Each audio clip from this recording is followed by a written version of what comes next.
Hey foodies! Welcome back to Dollicious Cravings, your go-to channel for mouth-watering recipes and culinary adventures. Today, we're diving into a dessert that's sure to satisfy your cravings. It's called bread pudding using leftover pandesal.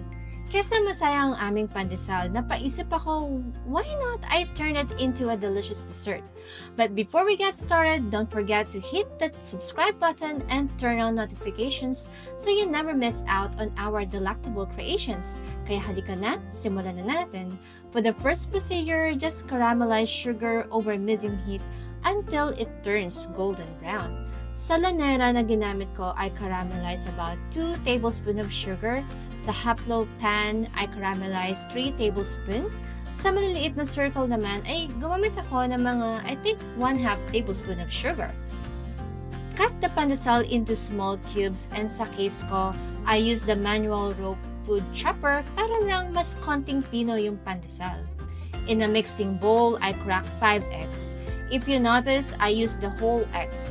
You can use egg yolks if you prefer a softer consistency. Ako kasi nangihinayang na kung matitira pa yung egg white. Naalala ko yung mommy ko ginagawa niyang mas yung egg white. Actually, na-try ko yon pero ang lagkit. Kaya ayoko siyang ulitin. Saka makati. After all eggs are in the bowl, whisk them. Add the condensed creamer, evaporated milk, and vanilla essence. Some people add lemon extract or dye-up. But vanilla essence will do if you don't have any of this. Then we can add finely sliced pandesal into the mixture and let it soak for about 10 to 15 minutes, allowing the bread to absorb the liquid mixture. After soaking, pour the bread mixture into the bowls or baking dish prepared and with a hardened caramel layer. O diba, wala nang masasayang na pandesal sa bahay nyo? Kami kasing mag-family, simple lang yung breakfast namin.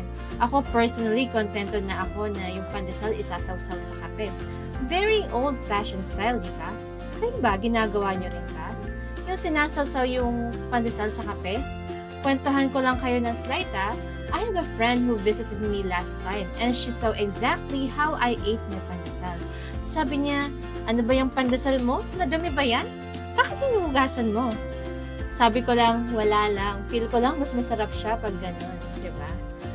Anyway, let's continue. Place the molds or baking dish in a larger baking pan filled with water, creating a water bath or yung tinatawag sa English na bain-marie to ensure gentle and even cooking. Bakit ba kailangan i-bain-marie? Here's the answer. Ang bain-marie ay nagbibigay ng pantay na pagpapainit sa paligid ng pudding or leche flan na nagpapabawas ng possibility niya sa sobrang pag-init sa gilid or sa ilalim, which can result to excessive burning lalo na sa ilalim niya. Cover the molds or baking dish with aluminum foil to prevent excess browning. And while doing so, I suggest you preheat your oven to 350 Fahrenheit or 175 degrees Celsius. Sa mga magtatanong kung pwede ba siyang steam, of course, pwede po. In general, it can be cooked for about 50 minutes to 1 hour using low-fire stove. Again, depende sa lalagyan niyo ha, kung gaano katanggal ang pagluto. Just use the toothpick method again to check if it's done. Alam niyo, matutuwa kayo dito sa simpleng recipe na to. It's not just for family, but you can also prepare this for your visitors like relatives, friends, or co-workers. They'll surely enjoy the delicious taste of this bread pudding. Once done, remove the bread pudding from the oven or steamer and let it cool for a few minutes. Once cooled, carefully invert the molds or baking dish onto a serving plate to release the leche flan layer on top. And there you have it! Enjoy your delicious bread pudding a la leche flan. Serve warm or chilled. Ako, I prefer it chilled para kasi siyang ice cream na nagme-melt sa mouth pag kinain.